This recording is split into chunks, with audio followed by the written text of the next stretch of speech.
Tem 3 perguntas aqui que remetem mais ou menos a temas que são mais técnicos, mas acho que vale a pena você dar um palpite naquilo que se concebe como reforma política quando a gente lê na imprensa hoje em dia, né? Então, a primeira é da pergunta do Jorge: qual a reforma política ideal para minimizar o voto de cabresto?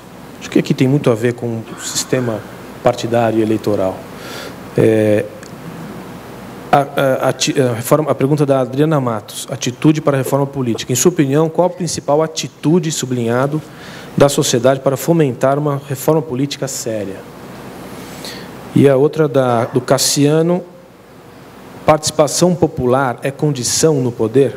Se não, como organizar a ação política? Se sim, como um partido de viés liberal poderá canalizar a participação popular nesse contexto do século XXI? Essa já é um pouco mais complexa, mas, enfim. Dá um palpite numa questão mais técnica. Responder. Olha, é claro que, apesar de que eu tenho sérias dúvidas que isso vai acontecer, hein, do jeito que está.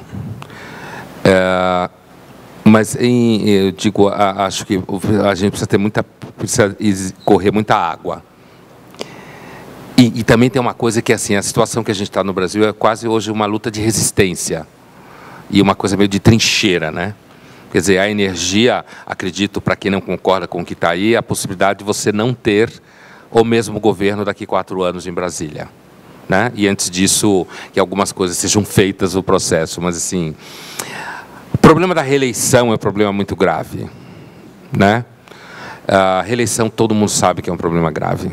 Principalmente, não tanto se você tem reeleição contida em certos limites.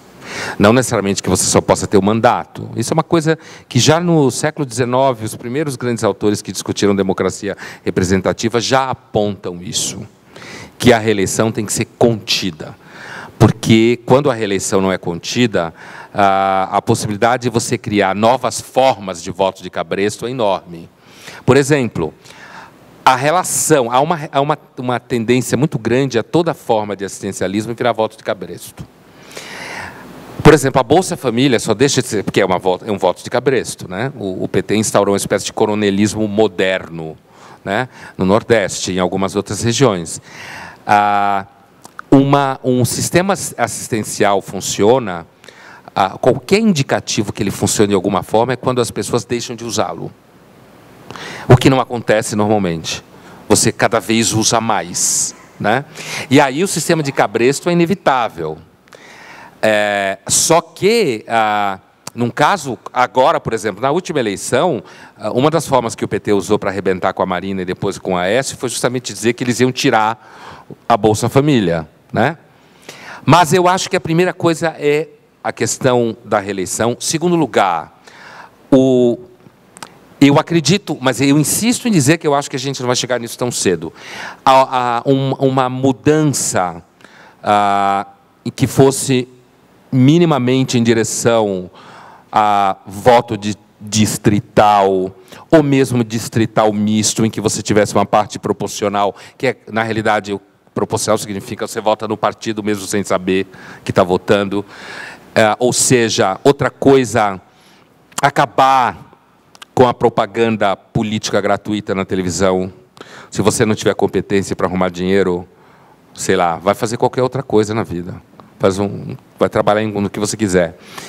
Acabar com o fundo partidário, certo? O fundo partidário é um dos instrumentos técnicos de corrupção do sistema. Por quê? Porque você entra no sistema político para viver do fundo partidário. Você sabe muito bem disso, quando a gente conversou isso a primeira vez. Então, você entra para viver disso, certo? E aí isso retroalimenta o problema do sistema político. E se você lê, por exemplo, isso a gente tem em português, apesar de que não se leu durante muito tempo aqui, que é o Democracia na América, do Tocqueville, que é um livro do começo do século XIX, é fundamental para entender a democracia até hoje, né? Ele já diz lá, quer dizer, há um risco enorme do representante esquecer o representado, e ele já falava contra a eleição lá.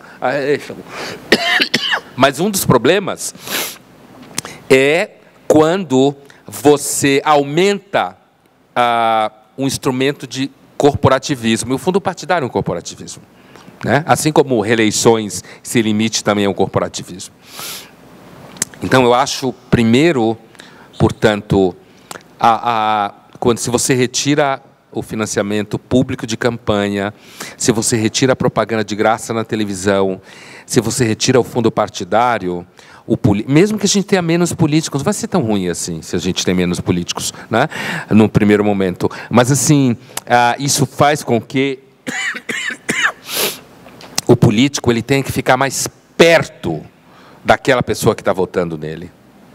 Que é uma das grandes vantagens do sistema distrital, seja ele misto ou não, em alguma medida, você fica mais perto, e também ele vai ter que arrumar dinheiro da pessoa que está ali, mais perto dele, né? E é aquela história, quer dizer, se o dinheiro é fabricado por um sistema burocrático, que não tem dono, todo mundo sabe disso. Dinheiro que não tem dono é bêbado na ladeira, todo mundo empurra, né? Então, assim, o sistema de financiamento tem que ser de uma forma muito clara e até miudinha, diria os lisboetas, quer dizer, miudinha mesmo. Então, Christian, eu acho que é um conjunto de elementos que passa desde do limite para a reeleição, que passa, talvez, sabe, se você desse de uma tacada só, você acabasse com o financiamento partidário, você acabasse com a propaganda política gratuita e o financiamento público, que está junto com o fundo partidário, você já daria um baque nesse sistema, né? Quero te dizer que não foi combinado, mas quem leu a entrevista do João Dionísio na Veja, ele já manifestou que para o Partido Novo não deve haver financiamento público, não deve haver fundo partidário e não deve haver limitação para partidos, que é uma coisa que gera uma certa polêmica, mas nos primeiros 2 pontos é fundamental dizer isso, quer dizer, a ideia de que se a sociedade não quer e um grupo da sociedade não põe o dinheiro, então ela não quer. Ponto final, né? E o Novo pretende ser isso. Se o Novo não crescer com o apoio de cada um que está aqui e dos mais que virão, é porque as pessoas não querem. Então, não faz sentido criá-lo. No entanto, não se deve impedir que qualquer agrupamento queira ser alguma coisa um dia, né? Isso aqui acho que é a ideia mais liberal impossível, né? Inclusive, a gente até brinca aqui que o partido vai receber o registro em breve e aí vai receber um recurso do fundo partidário.